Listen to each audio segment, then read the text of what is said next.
بعد فاعوذ باللہ من الشیطان الرجیم بسم اللہ الرحمن الرحیم خذ من اموالہم صدقۃ تطہرہم وتزکیہم بہا وصل علیہم ان صلاتک سکن لہم واللہ سمیع علیم۔ صدق اللہ مولانا العظیم وصدق رسولہ النبی الامین الکریم ونحن علی ذلک لمن الشاہدین والشاکرین والحمد للہ رب العالمین۔ ایک مرتبہ درود شریف پڑھ لیں۔ اللہم صلی علی سیدنا نبینا مولانا محمد عدد ما فی علم اللہ صلاۃ دائمۃ بدوام ملک اللہ وعلی آلہ واصحابہ اجمعین۔ ایک مرتبہ اور نبی اور آل نبی پر درود شریف پڑھ لیں۔ اللہم صلی علی سیدنا نبینا مولانا محمد عدد ما فی علم اللہ صلاۃ دائمۃ بدوام ملک اللہ وعلی آلہ واصحابہ اجمعین۔ اللہ رب العزت کا بے پناہ شکر احسان کہ اللہ رب العزت نے ہمیں اس کے حبیب صلی اللہ تعالیٰ علیہ وسلم کے صدقے و طفیل میں رمضان المبارک کا یہ عظیم مہینہ نصیب فرمایا، اور اس عظیم مہینے میں اپنی طاقت بھر عبادتوں کو ادا کرنے کی توفیق بھی اللہ نے بخشی۔ یہ اس کا بے حد شکر و احسان ہے کہ اللہ نے ہمیں اس نعمت عظیمہ سے مالا مال فرمایا، اور دیکھتے ہی دیکھتے یہ رحمتوں والا مہینہ ہم پر جو سایہ فگن تھا، جو ایک دراز مہینہ نظر آتا تھا، دھیرے دھیرے وہ ہم سے دور ہوتا نظر آ رہا ہے، اور کچھ ہی گنتی کے 2-4 دن باقی رہ گئے۔ اب اس کے بعد یہ رحمتوں والا مہینہ ہم سے دور ہو جائے گا، پھر سال بھر کسی کو زندگی ملے گی، پھر سال بھر زندہ جئیں گے، پھر رمضان اگر مقرر ہوگا ہماری قسمت میں میسر ہوگا تو اللہ رب العزت ہمیں عطا فرمائے گا۔ مگر یہ مہینہ جو ہم سے اللہ تبارک و تعالی ہم پر سایہ فگن فرمائے ہوئے تھا، یہ مہینہ اب ہم سے دور ہونے کو ہے، اور ہمیں دیکھنے کی ضرورت ہے کہ ہم نے اس مہینے میں کتنی رحمتوں کو کمایا ہے، کتنی برکتوں کو کمایا ہے، کتنی عظمتوں کو کمایا ہے، کتنے رحمتوں کو ہم نے اپنے حصے میں اللہ کی بارگاہ سے پایا ہے۔ یہ آج ہمارے لیے ضرورت ہے، یہ آج ہمارے لیے ضرورت ہے کہ ہم دین مصطفیٰ صلی اللہ تعالیٰ علیہ وسلم کی اس عظیم شان کو برقرار رکھتے ہوئے اس پر پوری طریقے سے ہم پابند رہیں۔ مگر افسوس کہ ہم میں سے بہت سارے وہ رہیں کہ جنہوں نے اس مہینے کی عظمت کو پایا، اور عظمت میں اپنے آپ پر انہوں نے اس قدر مضبوط خود کو نہ کر پایا، اور عبادت سے کوتاہی وہ لوگ کرتے رہے، اور عبادت سے غافل رہے، اور رحمتوں سے انہوں نے اپنے آپ کو دور کر لیا۔ افسوس کی بات ہے کہ کیا پتہ پھر زندگی میں یہ سال ہمیں میسر رمضان کا ہوگا یا نہیں ہوگا، مگر جو رمضان ہمیں میسر ہوا اس کو ہم نے کس قدر اس کے ساتھ قدر و منزلت کا سلوک کیا، یہ ہماری ذمہ داری ہے، اور ہمیں اپنے آپ پر غور کرنے کی ضرورت ہے۔ ہماری ذمہ داری تھی کہ اس مہینے میں ہم اپنی طاقت بھر عبادتوں کو پورا کرتے، اپنے آپ کو گناہوں سے بچاتے، لذات اور شہوات سے اپنے آپ کو دور رکھتے۔ اللہ رب العزت نے فرمایا قد افلح من تزکا، بے شک وہ شخص کامیاب ہو گیا جس نے اپنے آپ کو پاک کر لیا۔ پاک کرنا کیا ہے؟ پاک کرنا تو یہی ہے کہ ظاہر میں انسان سمجھتا ہے نہا دھو لینا یہ پاک کر لینا ہے، خوشبو بسا لینا یہ پاک کر لینا ہے، عمدہ لباس پہن لینا یہ پاک کر لینا ہے، یہ انسان کی سوچ ہے۔ حقیقت میں پاک کرنا یہ نہیں ہے، بلکہ حقیقت میں پاکی تو وہ ہے کہ انسان اپنے دل کو پاک کرنے والا ہو جائے، اپنے دل میں گناہوں کی جو لذت ہے، جو شہوت کی جو خواہشات ہیں، ان کو پاک کرنے والا ہو جائے، اور خدا کی فرما برداری اور اس کے رسول صلی اللہ تعالیٰ علیہ وسلم کی اطاعت و فرما برداری کا اپنے آپ کو حقدار جانے، اور اپنے آپ کو اس عمل پر آگے بڑھنے والا بنا لے۔ یہ اس کی حقیقت میں پاکی ہے، اس کی حقیقت میں کامیابی ہے۔ مگر افسوس کی بات ہے کہ ہمیں دیکھنا ہے، ہم دیکھ رہے ہیں کہ اپنے دلوں کا حال ہم سے پوشیدہ نہیں ہے، ہمارے خیال و فکر کا حال ہم سے پوشیدہ نہیں ہے کہ ہم کیا سوچ رہے ہیں، ہم کیا دیکھ رہے ہیں۔ آج بھی ہم سے رمضان کے 26 دن مکمل ہو چکے، آج 27ویں دن میں اور جمعۃ الوداع کے دن ہم پہنچے ہوئے ہیں۔ ہم اپنے دل کو ہم نے دیکھا کہ ہمارے دل میں کیا گناہوں کی لذت اور خواہش باقی ہے، کیا ہم نے اپنے دل میں گناہوں کی خواہش کو باقی رکھا ہے؟ اگر ہم نے اپنے دل میں اگر گناہوں کی خواہش کو پایا ہے تو سمجھنا چاہیے کہ ہم نے اس مہینے سے کوئی فائدہ نہیں اٹھایا ہے، اور اگر ہمارے دل میں کوئی خواہش ہے، ہماری نظروں میں ابھی بھی گناہوں کی طرف جستجو ہے، گناہوں کی طرف ہماری نگاہیں اٹھ رہی ہیں، حرام کی طرف ہماری نگاہیں اٹھ رہی ہیں، تو ہمیں سمجھنا چاہیے کہ ہم نے اپنے آنکھوں کو، اپنے آپ کو، اپنے دل کو اس رحمت والے مہینے سے کوئی فائدہ نہیں پہنچایا ہے۔ صرف ہم نے بھوک پیاس برداشت کر لی ہے، اور رات میں جاگنا ہم نے برداشت کر لیا ہے، مگر اس کا اثر جو ہمارے دلوں پر ہونا چاہیے، اس کا اثر جو ہمارے احوال پر ہونا چاہیے، ہمارے باطن پر ہونا چاہیے، ہم نے اس کا اثر نہیں پایا ہے۔ کیا فائدہ پھر ہم نے اگر اس وقت کو گنوا دیا؟ یہ مہینہ جو ہمیں ملا ہے تو کیا ایسے ہی گنوانے کے لیے ملا ہے؟ بلکہ یہ مہینہ تو ہمیں اس لیے ملا ہے کہ ہم اپنے ظاہر کو پاک کر لیں، اپنے باطن کو پاک کر لیں، اللہ کی رحمت اور اس کے حبیب صلی اللہ تعالی علیہ وسلم کی عظمت کا اثر اپنے دل میں بسا لیں، رسول اللہ صلی اللہ تعالی علیہ وسلم کی چاہت، رسول اللہ صلی اللہ تعالی علیہ وسلم کی محبت کو اپنے دل میں بسا لیں۔ افسوس کی بات ہے کہ ہم نے اپنے دل میں اس کو بسایا ہے جو ہمیں کبھی کام آنے والی نہیں ہے۔ ہم نے دل میں ہمارے دنیاوی ضرورتوں کو بسایا تھا، یہی وجہ ہے کہ دنیا کی ضرورتوں کو پورا کرنے کے لیے ہم نے رمضان کے روزوں سے اپنے آپ کو غافل کر لیا، دنیا کی ضرورتوں کو پورا کرنے کے لیے ہم نے اپنے آپ کو عبادتوں سے غافل کر لیا۔ کیا فائدے کا یہ ہمارا مہینہ جو ہمیں ملنا ہے تو کیا فائدے کا ملنا ہوا؟ بلکہ فائدہ تو ان کے لیے ہے جنہوں نے اللہ اور اس کے رسول صلی اللہ تعالی علیہ وسلم کی رضا و خوشنودی کے لیے رمضان المبارک میں انہوں نے دنیاوی لذات سے اپنے آپ کو پاک کرنے کی کوششوں میں اپنی زندگی گزاری اور اپنے آپ کو مقدور بھر انہوں نے کامیاب بھی بنا لیا۔ یقیناً وہ لوگ اگر اللہ کی بارگاہ میں ان کے عمل مقبول ہو جائیں تو کامیاب لوگ شمار ہو جائیں گے۔ عزیزان محترم، حضرت عمر فاروق رضی اللہ تعالی عنہ کا ایک واقعہ یاد آ رہا ہے۔ عید کا سماں ہے، رمضان المبارک کا سماں ہے، سارے لوگ روزوں سے خوش ہو کر کے اپنی عبادتوں سے خوش ہو کر کے وہ پہنچ رہے ہیں اور عید کی ایک دوسرے کو مبارکباد دے رہے ہیں۔ عید کی مبارکباد ہم بھی دیتے ہیں، مگر صحابہ کرام کے اولو العزم طریقوں میں سے کیا طریقہ ہے کہ صرف محض گلے ملنا، نیا کپڑا پہن لینا، یہ عید کی خوشی منانے والے کے لیے کیا وہ صحیح معنوں میں خوشی منانے کا سبب ہے؟ حقیقت میں دیکھا جائے تو حضرت فاروق اعظم رضی اللہ تعالیٰ عنہ کے ذات گرامی سے ہمیں اس کا درس ملتا ہے۔ حضرت فاروق اعظم رضی اللہ تعالیٰ عنہ ارشاد فرماتے ہیں، جب ان کے سامنے کہا گیا، لوگ آئے دیکھ رہے ہیں، خلیفۃ المسلمین ہیں، امیر المومنین ہیں، ان سے ملاقات کرنے کے خواہش سے لوگ پہنچے ہیں، کیا دیکھ رہے ہیں کہ آپ اپنے غرفے میں، اپنے حجرہ مبارکہ میں تشریف فرما ہے، آنکھ سے اشکوں کا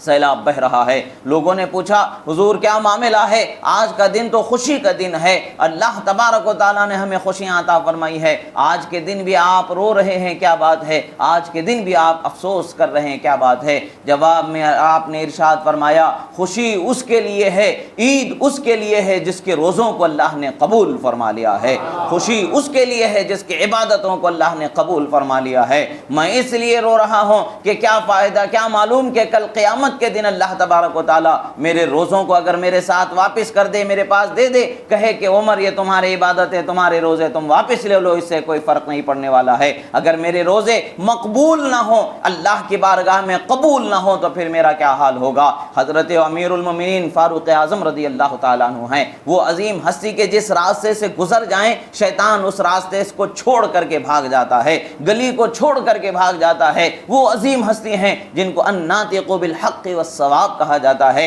رأیہ موافق للوحی والکتاب کہا جاتا ہے، جن کی رائے وحی اللہ رب العزت کی وحی کے موافق ہو جایا کرتے تھے۔ ایسی عظیم ہستی کا جب یہ حال ہے اور ان کی یہ حالت ہے کہ وہ اللہ کی بارگاہ میں حاضر ہو کر کے سوال و جواب کے وقت سے خوف کھا رہے ہیں، تھر تھرا رہے ہیں، تو آج ہم جیسوں کو کیسا سوچنا ہوگا؟ آج ہمیں کس طریقے سے اپنا خیال کرنا ہوگا؟ ہم روزہ رکھتے ہیں، مگر ہم روزہ رکھتے ہیں کے ساتھ ساتھ ہمارے ذہن و فکر کو ہم پاک نہیں کر پائے ہیں۔ وہ ہستیاں تھیں جو روزہ رکھنے کے ساتھ ساتھ انہوں نے اپنے ذہن و فکر کو بھی ایسا پاکیزہ بنایا، ایسا ستھرا بنایا۔ اگر وہ پاکیزہ نہیں رہے، اگر انہوں نے اپنے آپ کو پاک نہیں کیا، تو پھر دنیا میں کوئی پاک نہیں کر سکتا۔ وہ صحابہ کی جماعت ہی ہے جنہوں نے اپنے آپ کو پاکیزہ بنایا، وہ صحابہ ہی کی جماعت ہے اور اہل بیت اطہار کی جماعت ہے جو رسول اللہ صلی اللہ تعالی علیہ وسلم کی بارگاہ میں رہ کر کے جنہوں نے اپنے ظاہر و باطن کو پاک کر لیا تھا۔ وہ عظیم ہستیوں کا جب یہ حال ہے تو ہمارا کیا حال ہوگا؟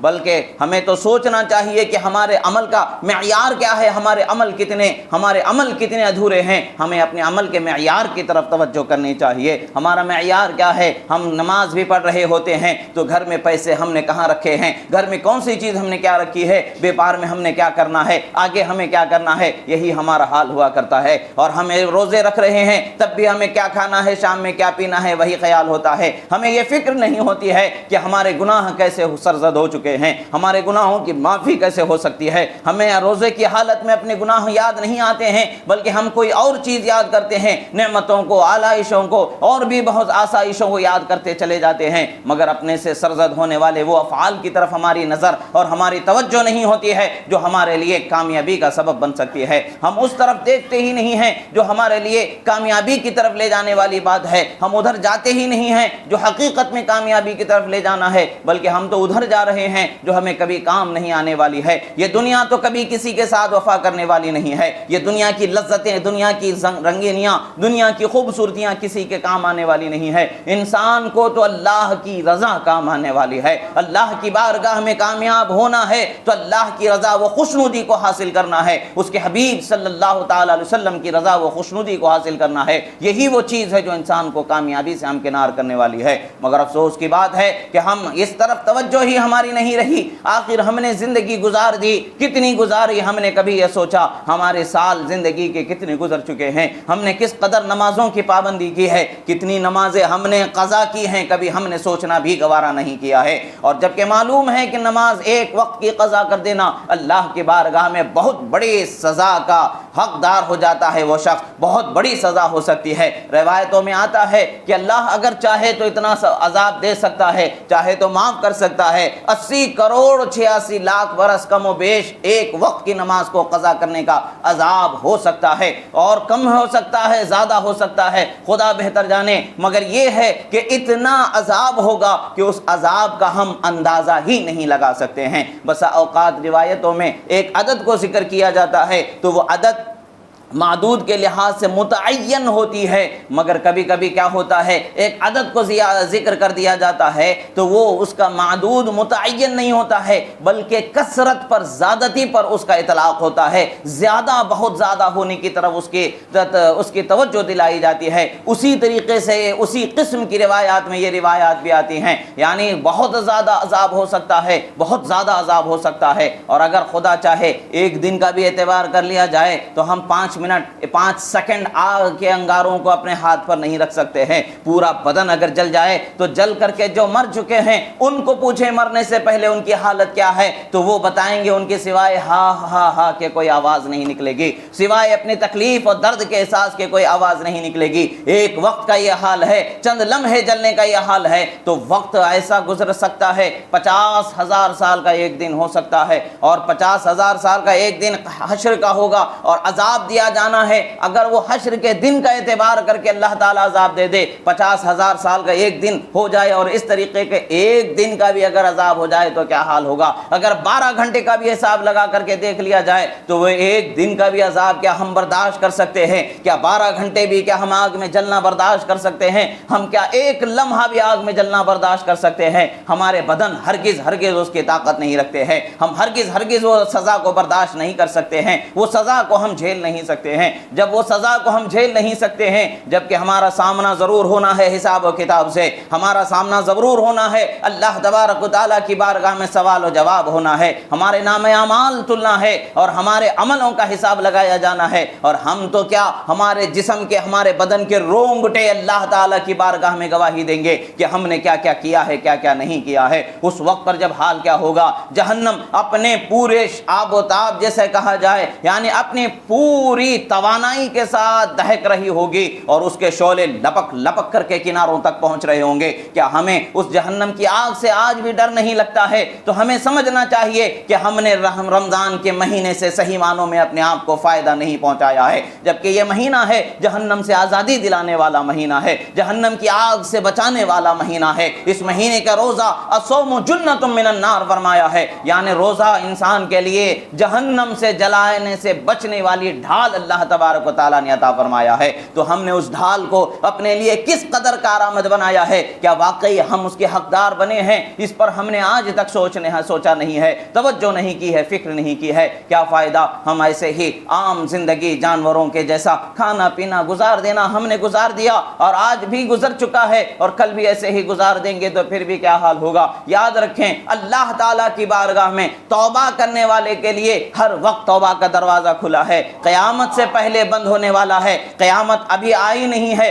وہ نشانی ابھی آئی نہیں ہے کہ جب توبہ کا دروازہ بند ہو جائے گا، ابھی بھی توبہ کا دروازہ اللہ نے کھلا رکھا ہے ہمارے لیے، توبہ کا دروازہ کھلا ہے۔ جب بندہ توبہ کر لیتا ہے، کبھی بھی توبہ کر لے، سچی توبہ کر لے تو ضرور خدا قبول فرما لیتا ہے۔ اور آج اللہ تعالیٰ نے ہمیں جمعۃ الوداع کا دن عطا فرمایا ہے، وہ جمعہ جو رمضان کا سب سے آخری جمعہ ہے۔ اب اس کے بعد پھر زندگی رمضان کی ملے گی نہیں ملے گی کچھ نہیں پتا، زندگی اگلے سال کی کس کو کیا ملنے والی ہے نہیں پتا، پھر رمضان کا جمعۃ الوداع بھی ملے گا کہ نہیں ملے گا اس کو کسی کو نہیں پتا ہے۔ آج جو وقت ملا ہے، آج اپنے رب کی بارگاہ میں اپنے عمل کو یاد کر لیں، رب تعالیٰ کی بارگاہ میں اپنے اعمال کو یاد کر لیں، اور آج کے دن کا واسطہ دے کر کے رب تعالیٰ کی بارگاہ میں توبہ کر لیں۔ یقیناً اللہ تبارک و تعالیٰ توبہ کا قبول کرنے والا ہے، ہمارے گناہوں کا معاف کرنے والا، معاف فرمانے والا ہے۔ یہ رمضان کا مہینہ ہی ہے ہمارے گناہوں کو معاف کرنے کے لیے، یہ رمضان کا مہینہ ہی ہے ہمیں رحمت کا حقدار بنانے کے لیے، یہ رمضان کا مہینہ ہی ہے ہمیں جنت کا حقدار بنانے کے لیے، یہ رمضان کا مہینہ ہی ہے ہمیں جہنم سے آزاد کرنے کے لیے۔ مگر افسوس کہ ہم نے، اللہ تبارک و تعالیٰ کا اعلان ہے، فرشتے آسمان دنیا پر اعلان کرتے ہی رہتے ہیں، فرشتے ندا کرتے ہی رہتے ہیں، اعلان کرتے ہی رہتے ہیں، ہے کوئی رب تعالیٰ کی بارگاہ میں توبہ کا مانگنے والا، اللہ تعالیٰ اس کی توبہ کو قبول فرما لے، ہے کوئی گناہوں کی بخشش چاہنے والا، اللہ تعالیٰ اس کی گناہوں کی بخشش فرما دے، ہے کوئی جنت مانگنے والا، خدا اسے جنت عطا فرما دے، ہے کوئی جہنم سے آزادی چاہنے والا، خدا اسے جہنم سے آزادی عطا فرما دے۔ یہ اعلان، یہ ندا ہو رہی ہے، ہر روز ہو رہی ہے، مگر افسوس کہ ہم نے کبھی اپنے گناہوں کے بارے میں تڑپ کر کے نہیں سوچا، ہم نے اپنے گناہوں کے متعلق سے خاص خیال نہیں کیا۔ ہم کیا سمجھتے ہیں کہ ہمارا سوال نہیں ہوگا، کیا ہم یہ سمجھتے ہیں کہ ہمیں نہیں پوچھا جائے گا، کہ ہمیں نہیں اٹھایا جائے گا؟ یقیناً ہمیں زندہ کیا جائے گا، یقیناً ہمیں اٹھایا جائے گا، یقیناً ہمیں اللہ کی بارگاہ میں حاضر ہونا ہے، یقیناً ہمارا سوال ہوگا، سوال جواب ہونا ہے، نام اعمال تلنا ہے، پل صراط سے گزرنا ہے، جہنم سے گزرنا ہے، اور اس کے بعد پھر جنت میں پہنچنا ہے۔ یہ کٹھن منزلیں ہمارے سامنے، بڑی کٹھن منزلیں ہیں۔ ابھی سب سے پہلی سیڑھی، جو سب سے پہلا دروازہ ہوگا، قبر کی دہلیز سے شروع ہو جائیں گے کٹھن کٹھن منزلیں۔ دنیا کی آزمائش میں ہم حیران ہیں، اس آزمائش سے ہم گزر نہیں پا رہے ہیں، تو قبر کی منزل کی آزمائش سے ہم کیسے گزر پائیں گے؟ قبر میں کیسے ہمیں سکون ملے گا؟ قبر میں کیسے ہمیں راحت ملے گی؟ کبھی ہم نے یہ نہیں سوچا ہے، اور آج ہم اس طریقے سے زندگی گزار رہے ہیں کہ ہمیں کوئی احساس ہی نہیں ہے کل کی زندگی کل دیکھی جائے گی، یہ سوچ ہم سوچ کر کے چل رہے ہیں۔ نہیں، کل ہمارے تصور سے بھی بھیانک آنے والا ہے، کل کا دن جو حشر کا ہے یہ ہمارے تصور سے بھی بھیانک حشر کا دن ہوگا، اور عذاب ایسا ہوگا کہ جس کا اندازہ ہی نہیں لگایا جا سکتا۔ یاد رکھے، روایتوں میں آتا ہے کہ اللہ تبارک و تعالی رمضان کے مہینے میں بالخصوص جمعہ کے دن بے حساب لوگوں کو جہنم سے آزاد فرماتا ہے، اور بالخصوص جمعہ جو رمضان کا سب سے آخری جمعہ ہوتا ہے، اس جمعہ کو اللہ تبارک و تعالی شروع سے لے کر کے جتنے لوگوں کو جہنم سے آزاد فرمایا ہے، اتنے اس سے کہیں زیادہ آخری جمعہ کو جہنم سے آزاد فرماتا ہے۔ خوش نصیب وہ شخص ہے کہ اسے آج جہنم سے آزادی مل جائے، اور اگر ہم نے ابھی تک توبہ نہیں کی ہے تو ابھی وقت ہے ہمارے لیے کہ توبہ کریں اللہ کی بارگاہ میں، کہ رب العالمین ہمیں بھی آج وہ خوش نصیب بندوں میں ہمارا شمار فرما دے کہ جن کو تو جہنم سے آزادی عطا فرما رہا ہے۔ یہ آج ہمارے لیے ضروری ہے، آج ہم نہ مانگے تو پھر کب مانگیں گے؟ کل کی زندگی زندہ اٹھیں گے تو ہو سکتا ہے کہ مل جائے، ورنہ تو ہمیں کچھ خبر نہیں کہ کل کی کیا زندگی ہے۔ اور ہاں، کل حشر کی زندگی ضرور ہونے والی ہے، دنیا کی زندگی کا تو پتہ نہیں ہے، مگر حشر کی زندگی میں ضرور سامنا ہونے والا ہے، اور آخرت کی زندگی سے ضرور سامنا ہونے والا ہے، قبر کی زندگی سے ضرور سامنا ہونے والا ہے، برزخ کے عالم سے ضرور سامنا ہونے والا ہے۔ وہاں کی ہم نے کیا تیاری کی ہے؟ آج جو وقت اللہ نے ہمیں سانسیں عطا فرمائی ہے، ان سانسوں کو غنیمت جاننا چاہیے، اور اللہ تبارک و تعالیٰ کی بارگاہ میں توبہ کرنا چاہیے، تاکہ رب تعالیٰ ہمیں معاف فرما دے اور جہنم کی آزادی ہمیں عطا فرما دے۔ عزیزو، اگر ہم نے جہنم کی آزادی اللہ کی بارگاہ سے پا لیا تو سمجھیں کہ ہم نے دنیا بھی پا لیا اور آخرت بھی پا لیا، اور اگر ہم نے اس کو نہیں پایا تو دنیا میں کروڑوں کما کر کے بھی کچھ فائدہ نہیں ہے، لاکھوں گنوا کر کے بھی کچھ فائدہ نہیں ہے، اگر ہم نے اپنے آپ کو جہنم سے آزادی نہیں پایا ہے، اپنے لیے جہنم سے آزادی کو نہیں پایا، تو جان لیں کہ ہمارا نہ پیسہ کام آنے والا ہے، نہ مال کام آنے والا ہے، نہ غریبی کام آنے والی ہے، اور اگر ہم نے جہنم سے آزادی کا خود کو حقدار بنا لیا تو ہماری ہر حالت اللہ کے بارگاہ میں کامیابی والی ہے، ہر حالت سے اللہ تبارک و تعالی راضی ہونے والا ہے۔ ایسا نہیں کہ اسلام کے ماننے والے اسلام کے عظیم ہستیوں میں صرف غریب ہی رہے ہیں، امیر نہیں رہے، ایسا نہیں ہے، بلکہ امیر بھی ایسے رہے ہیں کہ جن کی امیری کا کوئی اندازہ نہیں لگایا جا سکتا، اور غریب بھی ایسے رہے ہیں کہ جن کی غریبی کا کوئی تصور بھی نہیں کر سکتا۔ امیر و غریب سب یکساں ہیں۔ اللہ اور اس کے رسول صلی اللہ تعالیٰ علیہ وسلم کی اطاعت و فرما برداری کرنے کے لیے ہمیں اپنے اعمال کی طرف توجہ کرنی چاہیے، اور جاننا چاہیے، ہمیں سمجھنا ہے کہ ہم نے جو 26 دن ہم سے گزر چکے ہیں، اب 3-4 دن باقی رہ گئے ہیں، اور یہ دن کو ہم نے کس طریقے سے کامیاب بنانا ہے۔ جو وقت ہم سے گزر چکا اس کو تو ہم واپس نہیں لا سکتے، جو ہماری نگاہوں کے سامنے ہے اسے تو ہم بہتر سے بہتر بنا سکتے ہیں۔ ابھی جو وقت بچا ہے رمضان کے کچھ دنوں کا، اس کو تو بھی ہمیں غنیمت جانتے ہوئے اس میں بھی اللہ تبارک و تعالیٰ کی مکمل طور پر اپنی طاقت برابر عبادت اور ریاضت میں مشغول رہیں، توبہ و استغفار میں اپنے زندگی گزاریں، اور اللہ تعالیٰ کی بارگاہ میں جہنم سے آزادی چاہیں، جنت کا حقدار خود کو چاہیں۔ اللہ تعالیٰ یقیناً رحم فرمانے والا ہے، کرم فرمانے والا ہے۔ اللہ تعالیٰ فرماتا ہے مجھ سے مانگو میں تمہاری دعاؤں کا قبول کرنے والا ہوں۔ اللہ تعالیٰ سے ہمیں مانگنا ہے، اس کے حبیب کا واسطہ لے کر کے مانگنا ہے، وسیلہ لے کر کے مانگنا ہے۔ یقیناً اللہ تبارک و تعالیٰ ہم پر کرم فرمائے گا، مہربانی فرمائے گا۔ عزیزان محترم،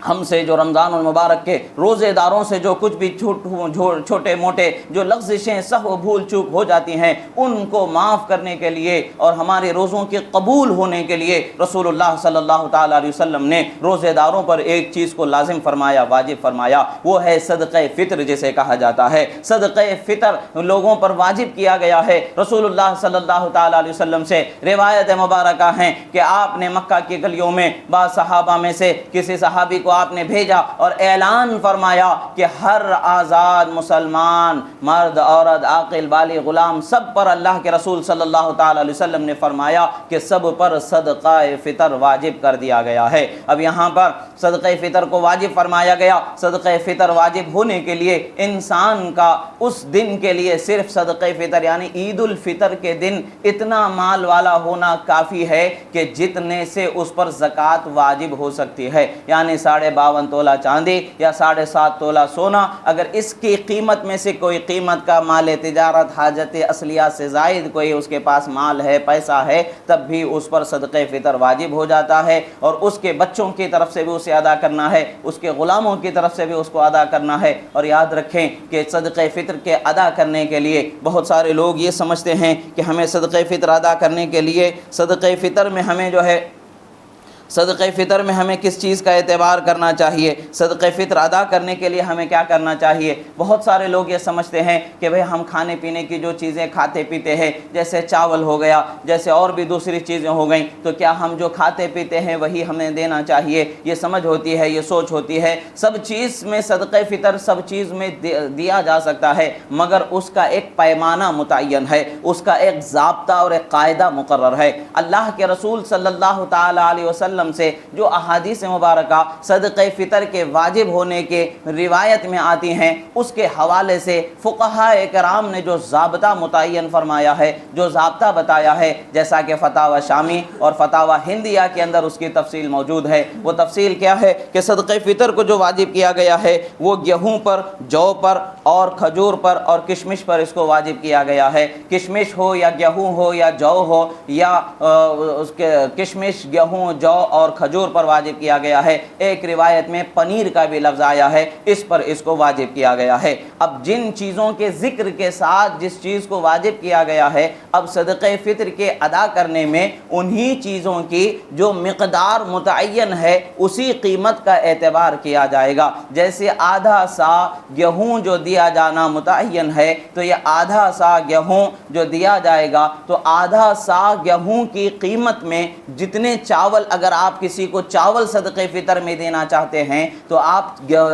آدھا سا چاول کا اعتبار نہیں کر سکتے ہیں، آدھا سا چاول یا 1 سا چاول آپ اس میں نہیں کر سکتے ہیں، بلکہ آپ کو آدھا سا گیہوں کی قیمت میں جتنا چاول آ رہا ہے وہ اگر آپ دینا چاہیں تو دے سکتے ہیں، مگر شرط یہی ہے کہ آپ کو اعتبار اسی کا کرنا ہے جن چیزوں کے ذکر کے ساتھ شریعت میں صدقہ فطر کو واجب کیا گیا ہے۔ اور اگر آپ کو اللہ تعالیٰ نے طاقت عطا فرمائی ہے تو کشمش جسے منقع کہا جاتا ہے وہ آپ صدقہ فطر ادا کریں، اللہ تعالیٰ آپ کو مالدار بنایا ہے، 1 سا اس کا ہونا چاہیے۔ شریعت مطہرہ میں سا کے پیمانے میں مختلف علاقوں کے اعتبار سے سے اوزان کے تعین میں فقہاء کرام کا اختلاف پایا جاتا ہے۔ احوط قول یہی ہے، احتیاط والا قول یہی ہے جو 2 کلو 47 گرام کا قول کیا جاتا ہے، یہ احوط قول ہے، احتیاط ہے، اس میں غریب کا زیادہ فائدہ ہے، تو اسی اعتبار سے اکثر فقہاء کرام اسی کو اپناتے ہیں۔ بہرحال آدھا سا گیہوں جو 2 کلو 47 گرام کا ہوتا ہے، بس بہت ساری جگہوں پر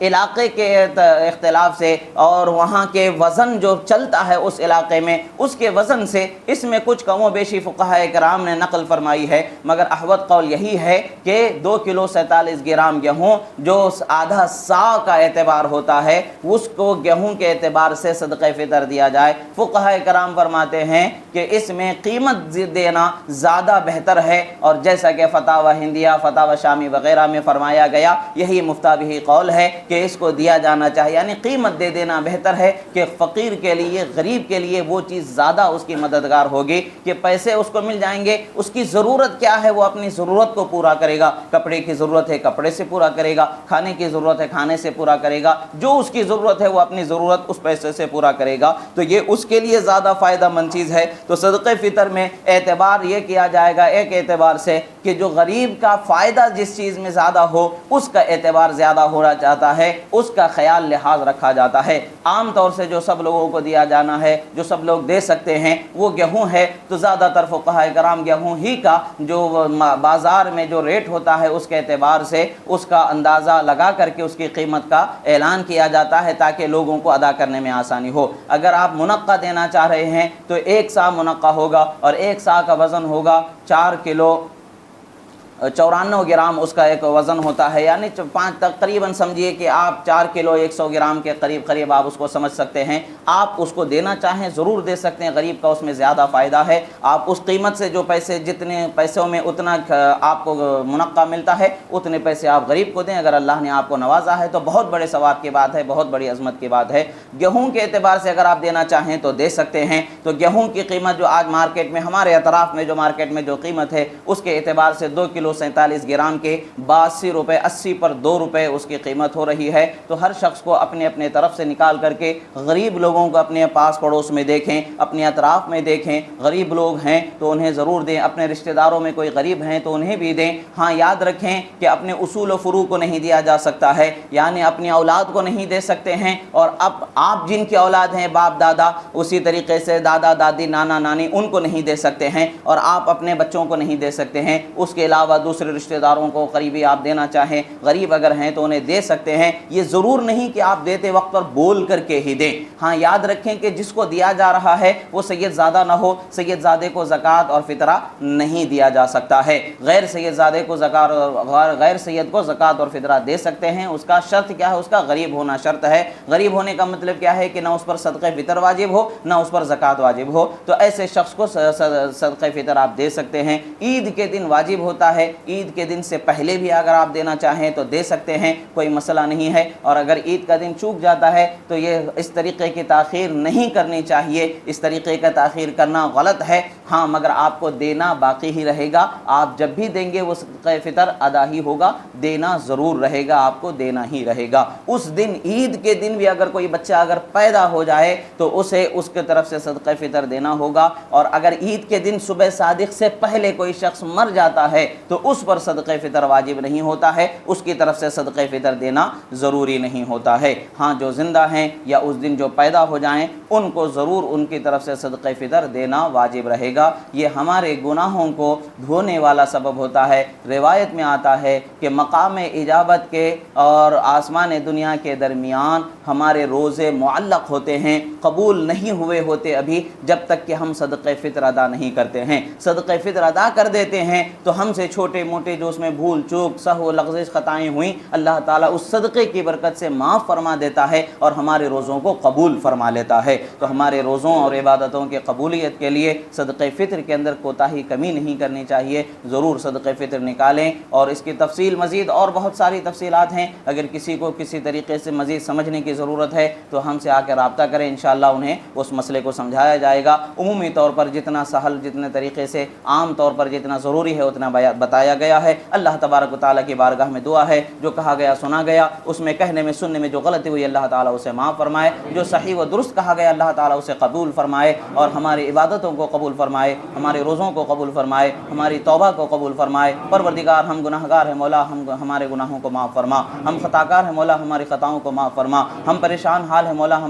ہماری پریشانیوں سے نجات عطا فرما، ہم میں جو قرض دار ہیں مولا بار قرض سے سبکدوشی عطا فرما، ہم میں جو بیمار ہیں انہیں شفاء کاملہ و عاجلہ عطا فرما۔ پروردگار تیرے حبیب پاک صلی اللہ تعالی علیہ وسلم کے صدقے و طفیل میں مولا تبارک و تعالی ہمیں دنیا و آخرت کی سعادتوں سے مالا مال فرما۔ پروردگار تیرے حبیب پاک صلی اللہ تعالی علیہ وسلم کے صدقے و طفیل میں مولا جہاں کہیں بھی مسلمانوں پر ظلم ہو رہا ہے ظالموں کو نیست و نابود فرما، مظلوم مسلمانوں کی مدد فرما، ہماری مسجدوں کی، ہمارے مقدس مقامات کی حفاظت فرما، ہماری زمینوں کی حفاظت فرما، ہماری عزتوں کی حفاظت فرما، ہماری عورتوں کی، بہوؤں کی، بیٹیوں کی، بچیوں کی، ماؤں کی، بہنوں کی، سب کی عزت و آبرو کی حفاظت فرما، ہمیں آزادی کی زندگی عطا فرما، چین و سکون کی زندگی عطا فرما۔ وصلی اللہ تبارک و تعالی علی خیر خلق نور ارشد سیدنا محمد وعلی آلہ وصحبہ اجمعین برحمتک یا ارحم الراحمین۔